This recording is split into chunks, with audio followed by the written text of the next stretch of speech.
A very good evening to all of you. This is Business Today, your weekly business roundup brought to you exclusively on Channel I. And we are in the middle of a very, very busy and an important month as the budget for year 2018 was presented very recently, and the entire business community is quite excited about it, and they have already welcomed some of the budget proposals and eagerly waiting to implement them. So we hope to talk about some of the key highlights from the budget towards the latter part of our program.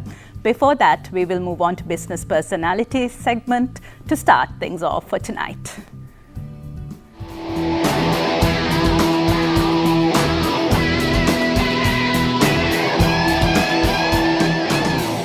Right. Think of a local brand that comes first into your mind when we talk about menswear. And we have the proud owner of that very famous brand joining us today. So let's connect with the introduction as we welcome our guest. The name spells legend in the men's fashion industry. Few can stand beside the icon of a man who is on par with the leading clothing designers in the region. His vast knowledge and experience in menswear spans over 2 decades. He has raised the bar of men's fashion in Sri Lanka and beyond. His unique journey emphasizes on converting men into real men. This has been his core philosophy that has driven to 4 unique brands. Envoy, Sri Lanka's top premium brand. Le Bond, Sri Lanka's top master brand. Signature, Sri Lanka's top national brand. And the FH brand, one-of-a-kind designer wear. Mr. Hamid is a US certified menswear image consultant, is a much sought-after speaker and designer globally.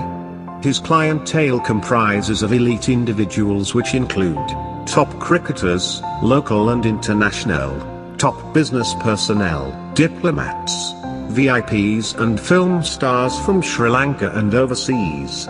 And that's not all.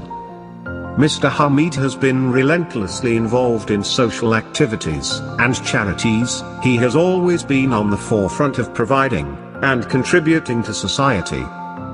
He has launched the FH Academy, which is Sri Lanka's sole men's grooming academy with the purpose of training and developing young designers in the country. Some of his notable charity contributions come in the form of his own foundation called the My Friend Foundation, which aims to improve the lives of children of underprivileged schools. He has also founded the We Are Family Foundation, which aims at empowering and uplifting differently abled people. Furthermore, his company Hamidia often takes part in CSR initiatives regularly, reiterating his stance on making significant contributions to society both personally and commercially. Such is the stature of the man who is eager to revolutionize both fashion and goodwill. All right, and here's Mr. Fowle Hamid, Managing Director of Hamidias. A very good evening to you. Good evening to you. Right, Hamidias was formed over 70 years ago. So can we first start our conversation by talking a little bit about the history of the company and how this company was formed? Actually, the name Hamido started in 1925 by my grand uncle. Then my father took over in 1949. So from 49 to now is almost like 70 years. And but we are actually 4th generation. But now, from my father to me, is 3rd generation. Just now my daughter got involved, my brother's son got involved. So we are in the 3rd generation. All right, and your portfolio has 4 of its own brands, and they are doing quite well in the market. So what are the market segments that you have approached, and what are the market segments that you focus each of these brands? Yes, we've got 4 brands. So it took so many years to build these 4 brands. I started with a brand called Le Bon, which at that time the country needed a brand for man who looking for quality, who wants something power towards European look and the feel. So I had this dream for long times because my dad had this tailor shop. My father was running a tailor shop, and we had these tailoring knowledge that was helping me. So I really wanted to go to, at that time I wanted to go to design school. So I went to school in Thailand. For a short time I gave up, and then I built this brand some knowledge which I got from my parents. And so I started Le Bon. Le Bon was like my real favorite brand, which I started when the country was really struggling. The men were not buying clothes. Men were like, I see the shirt, I see the pants, I know these are overused. Right. So I want to bring the Le Bon for that. So Le Bon is my favorite brand. Then I created, then everybody wanted my brand from others, like other stores they wanted, but I could give them. I want to keep Le Bon exclusive to Hamidias. But then I created a brand called Signature for the mass market, which is more parallel to Le Bon. So Signature is for the mass market. Then after doing that, I want to go for a premium one. I started from doing the middle mass, then I went for a premium, the brand called Envoys. Now Envoy, now it is registered in Europe, especially it's a British now. It has become British because it's overall look and feel everything for England, and we are working from England to take the brand towards the world. Then I want to make the fashion brand, so I brought my name in like FH, and so I'm like Fowle Hamid. I just got my initial because certain people can't pronounce my name, certain countries. I thought make it FH, and now that's the fashion brand. So all 4 brands has a story, as a story, and it has it's different segment. So anyone who wants premium brands Envoy, it goes Envoy London. So it is totally British. There is an Envoy London website. It has everything to become British now. The Mr. England are the brand ambassadors. They are the brand ambassadors who are promoting the brand. So last 3 years we have worked with Mr. England, the contest, and we are working as official clothing over there. So it's a big thing for us, and going is good. Right, so you have basically approached all market segments in the country, and we also understand that you are not only present locally, but also you've expanded into the international market. So can you talk a little bit about your global presence? Yes, we are in Australia, we are in Mali, we are in Seychelles, we are in UK bit, and so I think we will go more online. We felt that we should penetrate the world with online, so that will be launched probably next month. That will be the key. The future is going to be online, so we want to get into the Envoy as online platform to go around the world. It has a total solution. Why we go to online? We can handle any man, any size. We do made to measure, bespoke, and we have the ceremonial, the wedding wear, the casual wear, the smart casual, sports. We have got total things. I think the formal wear. So I think this brand is ideal for the man who looking for quality and who wants the style, the fashion. I think this brand is going to do well. Great, and you also mentioned that you are also present in the UK. So selling British attire to Britain is like taking coal to Newcastle. And can we please hear from you the response that you have in the UK market? See, now we became the official clothier for Mr. England, so that's itself an achievement for us. Right. In England, you have so many brands, and we felt how it came in. So that is because they saw our work and the quality of work, especially when you handle the 20 contestants, all 20 looks different, the physics, the height. So we had the solution for that. So it's going to be not easy, it's going to be tough, but yet we have a room. Even you get 0.5% in the market or 0.001%, it's huge, Right. So we sell in pounds, we sell in dollars certain countries. So I think that's a way to move forward. Even any other local brand over here, even they should do that. That's the best way, I would say. Right. Also, business heads pay a lot of attention to their customers and their customer satisfaction. But to get to that point, you got to satisfy internal customers first. So how do you satisfy your internal customers? Yes, I think... your staff. Yeah. See, staff are the actually backbone of any organization. When you grow, okay, when I started, we had about 5-6 people. Now we have almost 1,500, and we are growing again. We are opening up 2 more factories. So for anything, I would say, for any organization to expand, it's the staff. So without them, I don't think anyone can go further, right?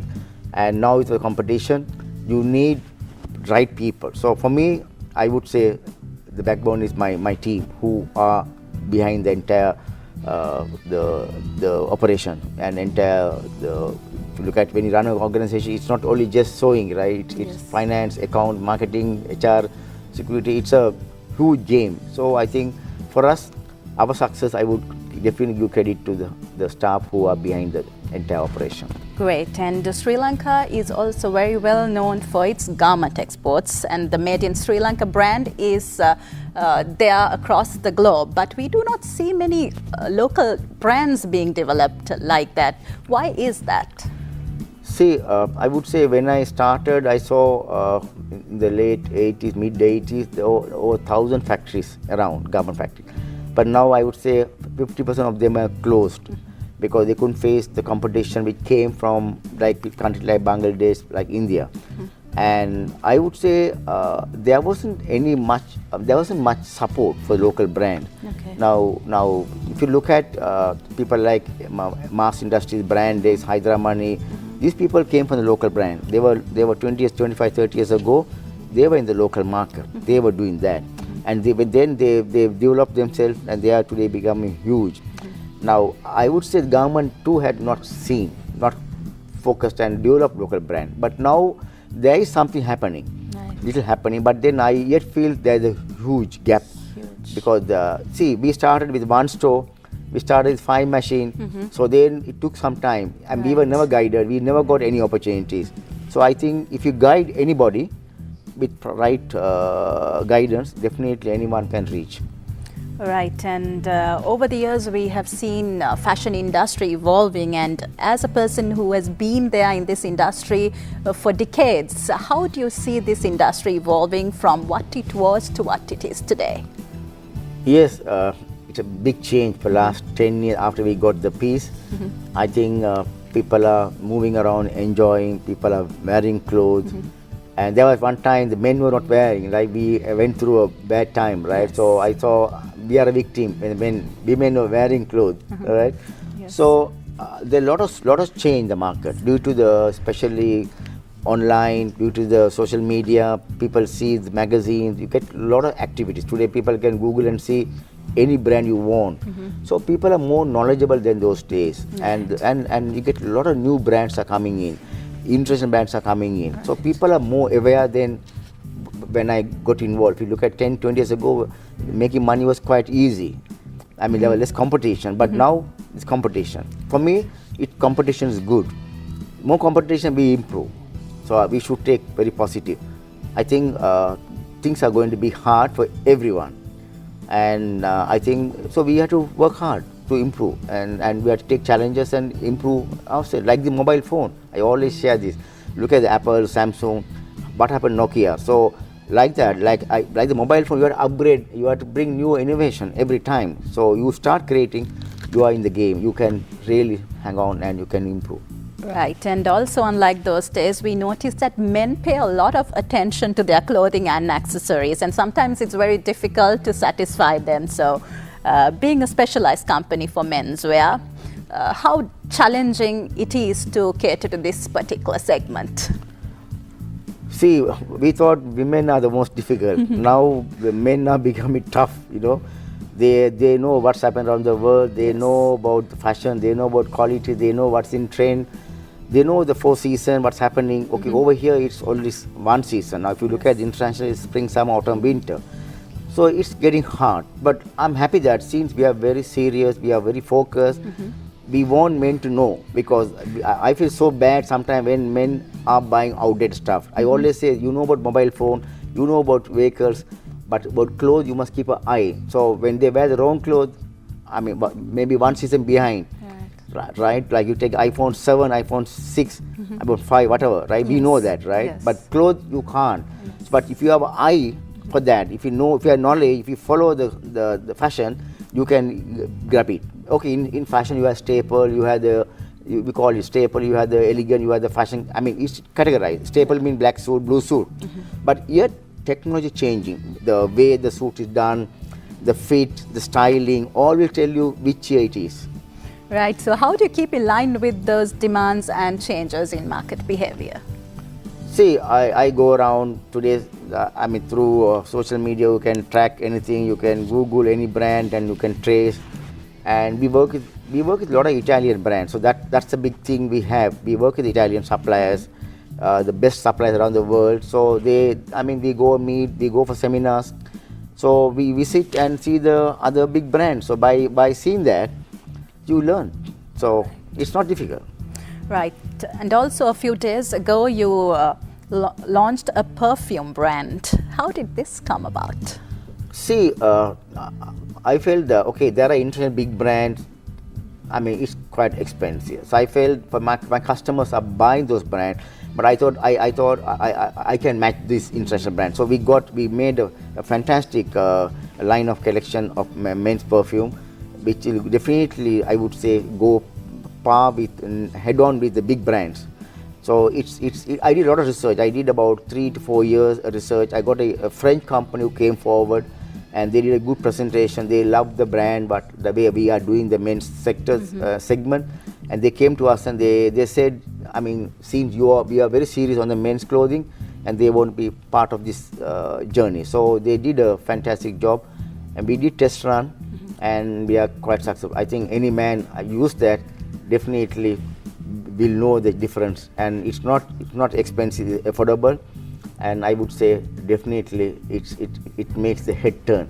Great. And do you hope to diversify into other areas as well? Yes, we want to get into. Now we got into. I love to see men are slim.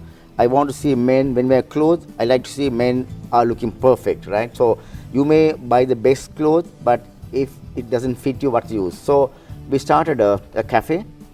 I run a grooming school. We set wardrobe. We set wardrobe. We set wardrobes for men. We take care of men's shoes. We teach men how to polish shoes, right, how to maintain shoes. Great. So we are very serious. We really want to see that men become better. Right. Great. And do you have a favorite designer, and why is that? Yes, one time I used to follow Giorgio Armani one time, and like okay, if you look at his history, the way he came in, now he's in many other things. He's in the open a hotel. He has got the furniture. He's getting into many things. But the clothing, I was following him. But now I used to follow brands like Xenia, Canali. These are the big brands around the world, right? So there are few international brands which I follow, and Tom Ford is the one which has really turned the game, the fashion industries. I used to follow him. Okay. But overall, there are few good brands which I keep an eye on those. So who designs your clothes?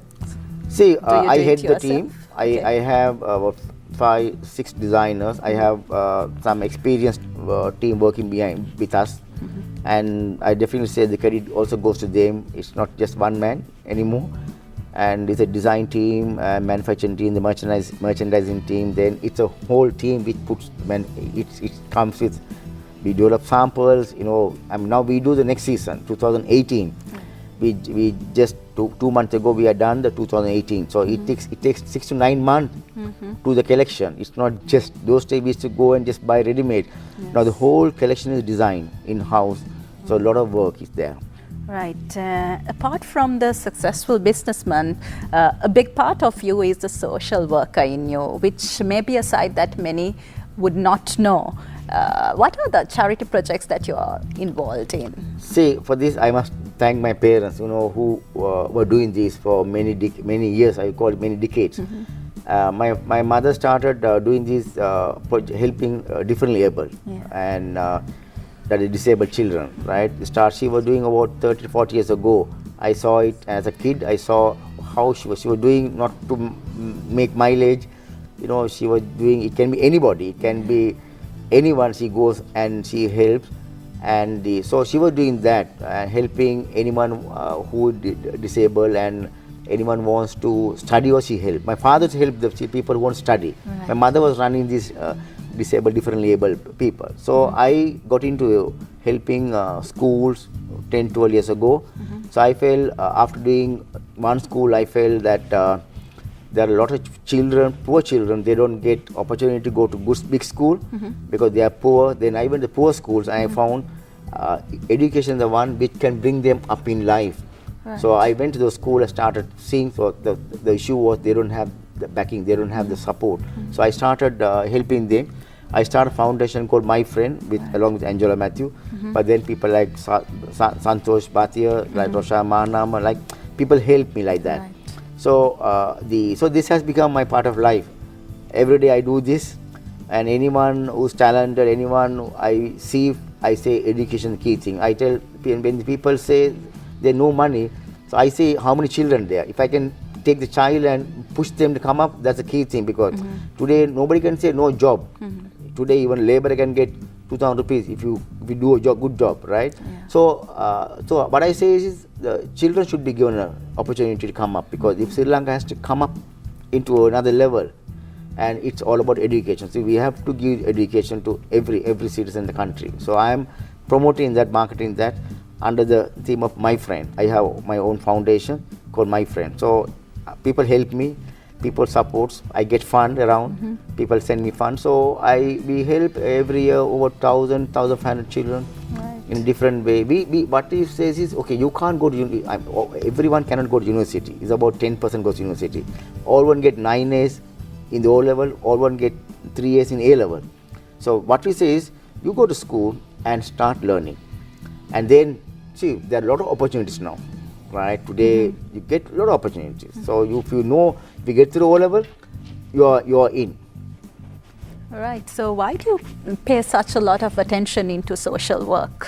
What does CSR mean to you? What does corporate social responsibility mean to again, you? I would say my parents. So I mean, only recently we heard this name CSR, maybe 10, 15 years ago, and I think it became like my passion for me. I like to see children doing something. I like to see children who are neglected, especially broken family, children who are suffering.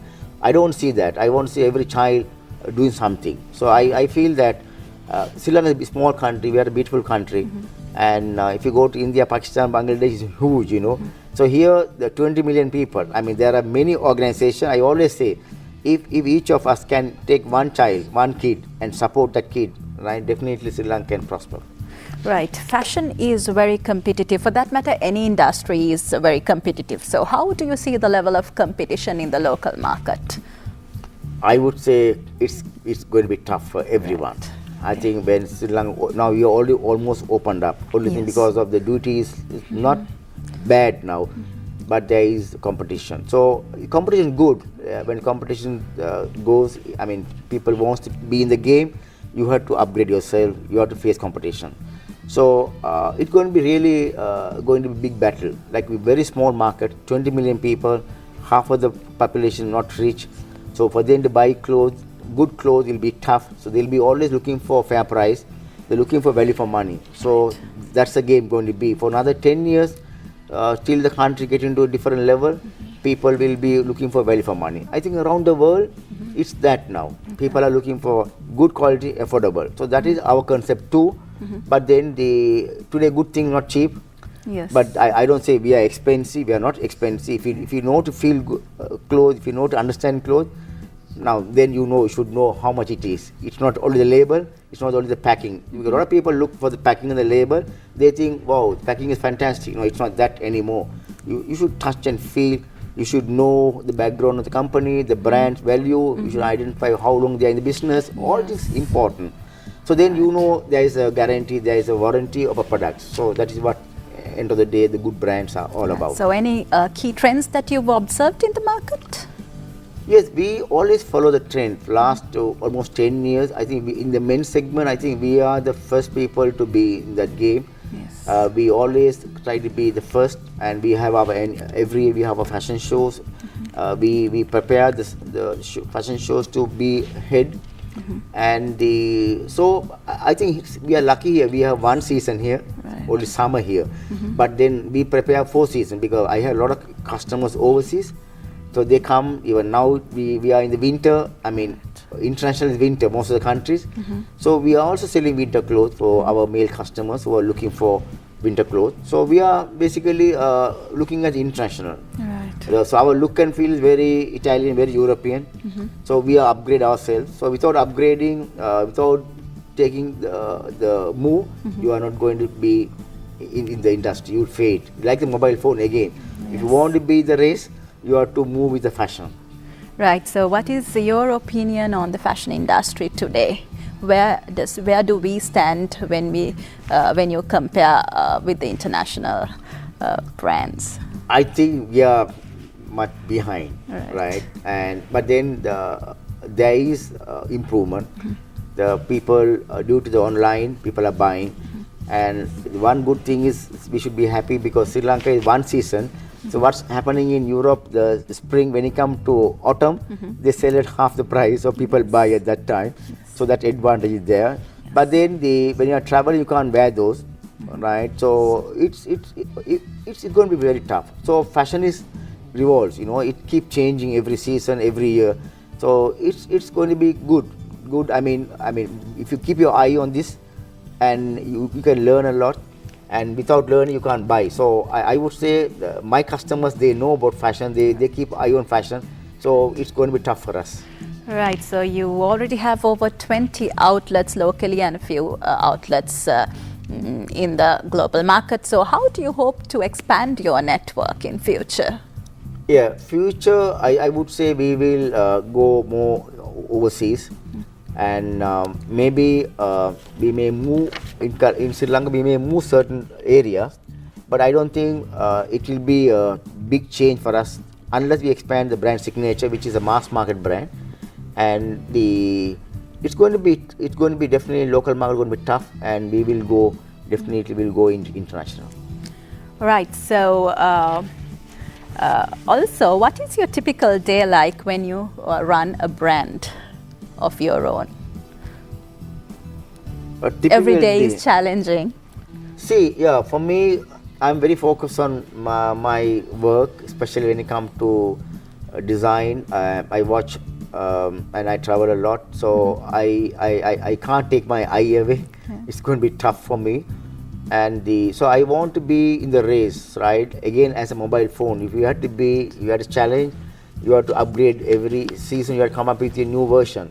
So I'm focused. I'm in the race yet. So I think my team is the behind. They are the pillars of my organization, and we are really looking at international business for the future. That is what all about. We are setting up the total operation to go international. So that is going to be a big thing for us. Great, and it was fabulous talking with you, Mr. Fowle Hamid, Managing Director Hamidias. Thank you very much for being with us today. Thank you. And we wish you all the very best. Right, with that, we will move on to a short commercial break, and we will be back with you soon.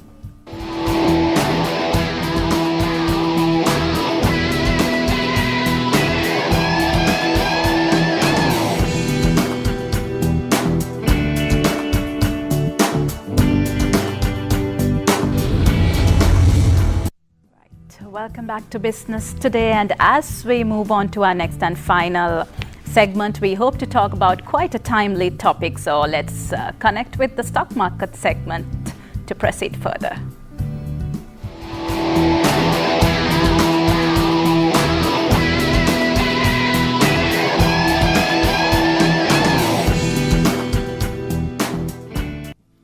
Right, as you're aware, budget for year 2018 is already out, and there's so much talk going across the business community on this topic, and some are eagerly waiting to implement some of the proposals, and we hope to talk about some of the key highlights today.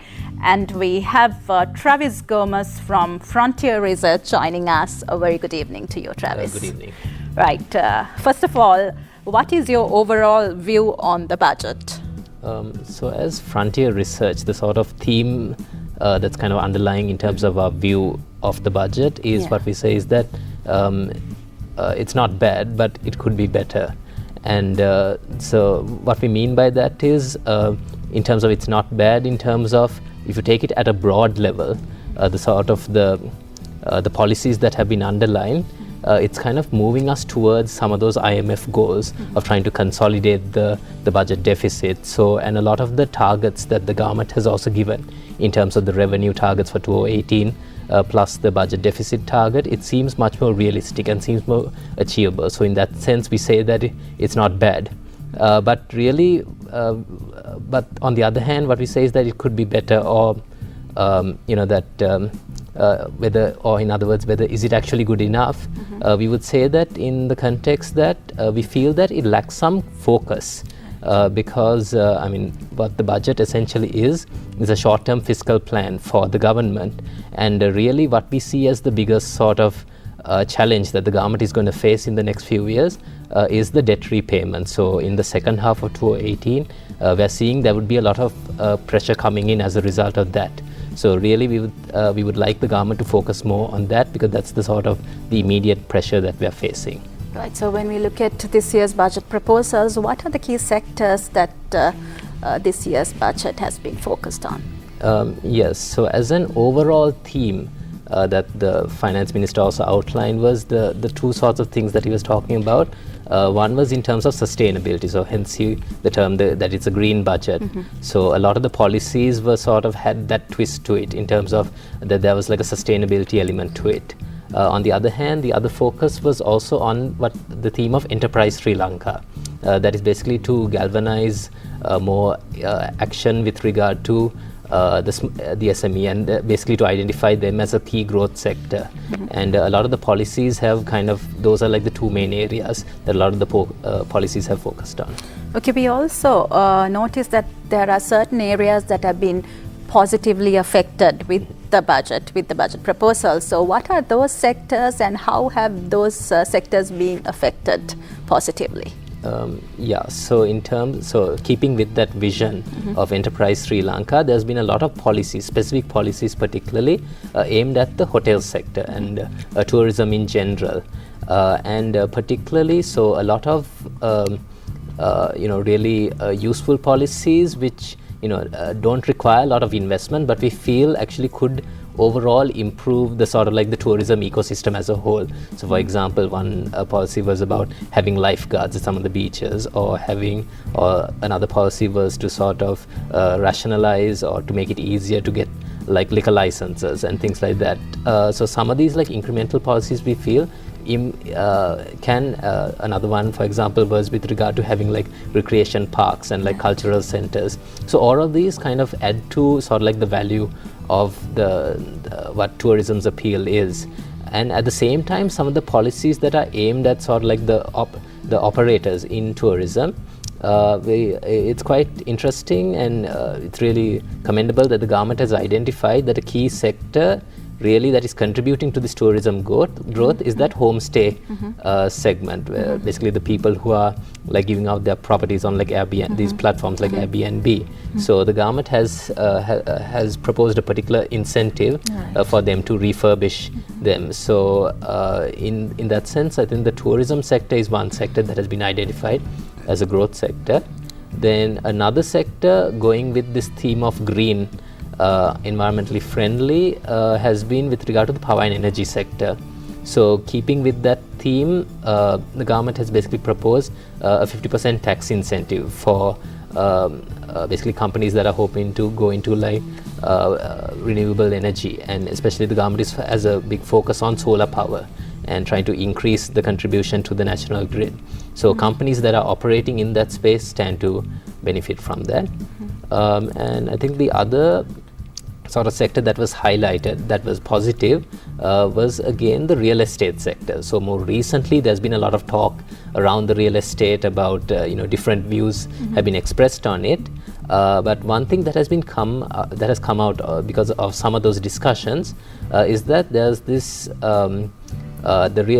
particularly even the real estate developers feel that we need much more foreign participation at the real estate in order for it to be sustained. So some of the government policies that were introduced in the budget were geared towards that. So one was they want to restrict some of the legal aspects of foreign ownership of real estate through of companies that are controlled through foreign parties. That is one thing. And also another proposal that I think it has been there before but was not implemented, but it's been there again, is in terms of reducing those restrictions on foreigners from owning land below the 4th floor. So some of those policies again are aimed at basically having more, in order to improve the sustainability of the real estate sector. So those are some of, I think, the 3 sectors that I've seen where there's been some positive impact. Right, so any sectors having negative impacts, and why? Yeah, so those are the ones that usually get talked a lot at some of the post-budget forums, and I mean the 2 or 3 main ones that get talked about. One is the banking sector. So, so the specific policy that has kind of irked some of the companies as well as some of the policymakers is this. Basically, they've implemented a transactions levy, and it's basically at the rate of 2 rupees per 10,000 transaction, a value of a transaction which comes to 10,000. So as a result, so there's a bit of uncertainty and because of this policy, that has created some uncertainty in the market as well. So if you look at some of the stock prices of some of these stocks, they have been affected looking at in the post-budget period. But what some of the commentators have been saying is that when you look at it, this impact at a per bank level, the impact may not be as significant. At the same time, looking at the past history also of a policy like this, it might get, the policy itself might get watered down a bit. So because of that, the impact on a particular bank might not be as much. The other sector that was also highlighted was the telco sector. Right. So a particular policy that was brought in was to have a 200,000 basically a levy on the telco towers. Right. So this will be 200,000 per month per tower. And so from the government's point of view, their argument is the reason, according to them, the reason why they're having this levy is for companies to basically reduce the number of towers, because they see that as sort of like a health hazard and things like that. So to reduce that, for company to encourage them to share the towers, they say they bring in this levy. But from the companies and some of the commentators on this, what they've been saying is that this may just lead to some of the companies to cut down on providing services to particular rural areas. Right. So there's a bit of uncertainty on that in terms of what that impact would be. Yeah, and I think the other sector is also the motor sector, which has been highlighted. So one is in terms of they've kept the duty charges high on the particular. Again, it's going with this vision of a more sustainable economy. So they are basically, the government is very heavily pushing for electric vehicles and trying to promote the use of that. Yes. So more than that, we feel the policy that could have a more significant impact on the existing companies in the automobile sector is that they have a policy. The government has proposed a policy to ban any vehicles that basically don't have the safety features like airbags and things like that. So that could affect some of the small cars where we've seen there's been a much more significant growth in that sector.